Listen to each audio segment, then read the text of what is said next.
لا حول ولا قوة إلا بالله العلي العظيم أعوذ بالله من الشيطان اللعين الرجيم بسم الله الرحمن الرحيم إنا نحن نزلنا الذكر وإنا له لحافظون۔ عزیزان گرامی، میں حمزہ زیدی تمام ناظرین کی خدمت عالی میں سلام عرض کرتا ہوں اور آپ کے سامنے بس یہ عرض کرنا چاہتا ہوں کہ خداوند متعال کا شکر ہے کہ اس نے ہمارے درمیان یہ ماہ مبارک شعبان اور تمام نعمات اور برکات سے بھرا ہوا مہینہ ہمیں عنایت کیا۔ اسی طرح سے خداوند متعال نے ماہ گزشتہ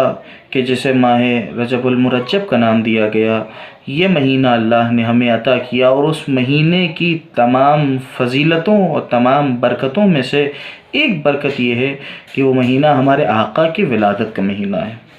اس مہینے میں ہمارے مولا کی ولادت ہوئی ہے۔ عزیزان گرامی، موضوع سخن حالات حاضرہ سے متعلق ہے، مگر میں نے ارادتاً اپنے مولا کا ذکر اس لیے کیا چونکہ ہمارا مولا وہ مولا ہے، ہمارے مولا اس شخصیت کا نام ہے کہ جو قرآن ناطق ہے۔ جب ہماری گفتگو قرآن صامت کے موضوع پہ ہو تو یہ ضروری ہے کہ قرآن ناطق کا تصور بھی ہمارے ذہنوں میں پایا جاتا ہو، ہمارے ذہنوں میں موجود ہو۔ عزیزان گرامی،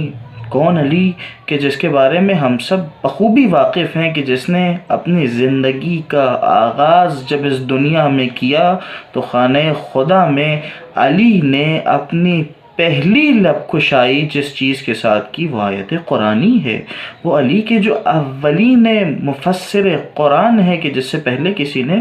قرآن کی تفسیر نہیں کی۔ عزیزان گرامی، آج وہ لمحہ ہے، ہم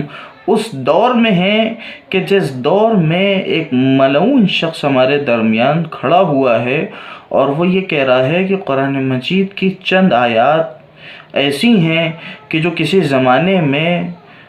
قرآن میں داخل کی گئی ہیں، وہ اپنے آپ میں جزو قرآن نہیں ہیں۔ اگر ہم اس موضوع کی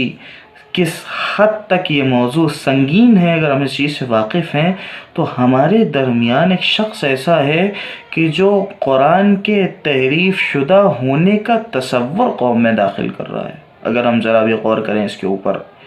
ناظرین، ہمیں اس چیز پہ غور کرنا ہے کہ یہ قرآن کے تحریف شدہ ہونے کا تصور ہمارے سماج میں عام کیا جا رہا ہے، اور کس انداز سے عام کیا جا رہا ہے۔ شیعہ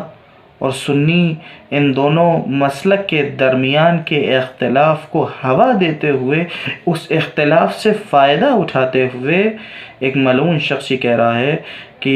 خلفائے اول دوم و سوم کے زمانے میں قرآن میں چند آیتوں کا اضافہ کیا گیا، اور جب اس سے اعتراض یہ کیا لوگوں نے، بزرگوں نے، علماء نے کہ تم یہ بتاؤ کہ جب قرآن میں ان آیات کا اضافہ کسی نے کیا، ان آیات کو کسی نے شامل کیا، تو اس وقت مولا علی نے کیوں اعتراض نہیں کیا؟ ہمارا مولا نے کیوں جواب نہیں دیا؟ مولا کیوں خاموش رہے؟ تو وہ احمق انسان یہ کہتا ہے، وہ نادان انسان یہ کہتا ہے، وہ لعنتی انسان یہ کہتا ہے کہ مولا کے سامنے کچھ مصلحتوں کا تقاضا تھا کہ جن تقاضوں کی وجہ سے ہمارا مولا خاموش رہا۔ مگر تم ایک بات اتنا بتاؤ، میرا تم سے فقط ایک سوال یہ ہے، چھوٹا سا سوال ہے، شاید تمہیں سوال کا جواب دینے میں مشکل نہ آئے کہ ہم ایک لمحے کے لیے تمہاری بات کو یہیں چھوڑ دیں کہ وہ 26 آیتیں کہ جن کے اوپر تمہارا ایمان نہیں ہے، اس بات کو یہیں چھوڑ دیں۔ بس ایک سوال یہ ہے کہ تم یہ بتاؤ، کیا ان 26 آیات کے علاوہ جو دیگر آیات ہیں،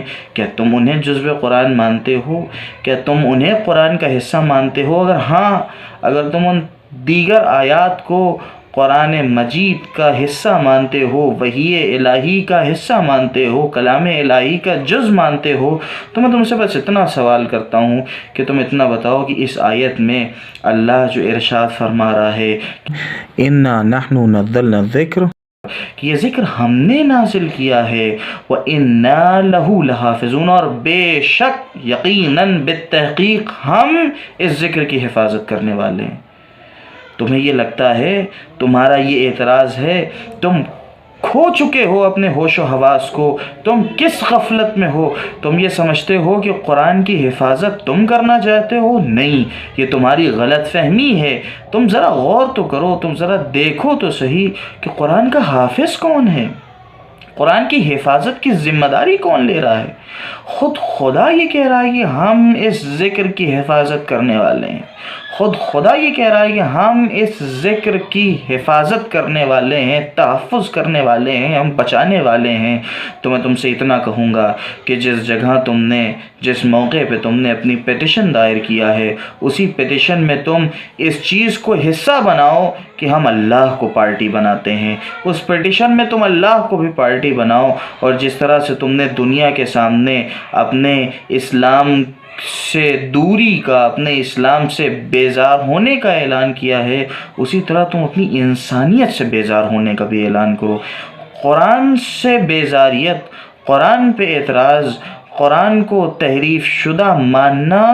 اسلام کے مسلمات کا جز ہے۔ میرا خطاب میرے ناظرین ہے کہ اگر آپ سب اس چیز سے واقف ہیں، یقیناً میں صرف تکرار کر رہا ہوں ذہنوں میں بات تازہ کرنے کے لیے، کہ اسلام کی جو چیزیں مسلمات دین ہیں، ان مسلمات دین سے انکار انسان کو اسلام سے انکار تک پہنچاتا ہے۔ یعنی جو چیزیں اسلام کا جز ہیں، جو چیزیں اسلام کا مسلم حصہ ہیں، ان حصوں سے انکار انسان کا اسلام سے انکار ہے، نبوت سے انکار ہے، خدا سے انکار ہے، بجز یہ کہ وہ دور ہو گیا، وہ دائرہ اسلام کے اندر نہیں ہے، وہ اس دائرہ اسلام سے باہر چلا گیا۔ اب عزیزان گرامی، جب کوئی انسان ایسا ہے کہ اپنی کسی عمل کی وجہ سے، اپنے کسی کام کی وجہ سے اب وہ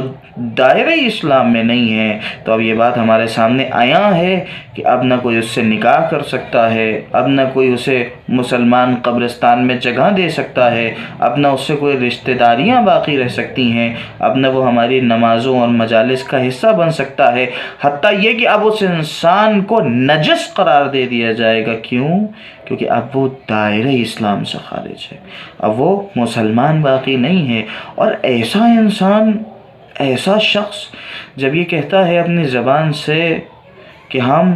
قرآن کو نہیں مانتے، یہ یوں کہیں کہ جب وہ یہ کہتا ہے اس طرح سے کہ ہم قرآن کے ایک جز کو، ایک حصے کو قرآن سے الگ کرنا چاہتے ہیں، تو مجھے وہ منظر یاد آتا ہے کہ جب ایک مرتبہ یزید نے کھڑے ہو کے کہا تھا کہ ہم حسین کے جسم سے حسین کی گردن کو الگ کرنا چاہتے ہیں۔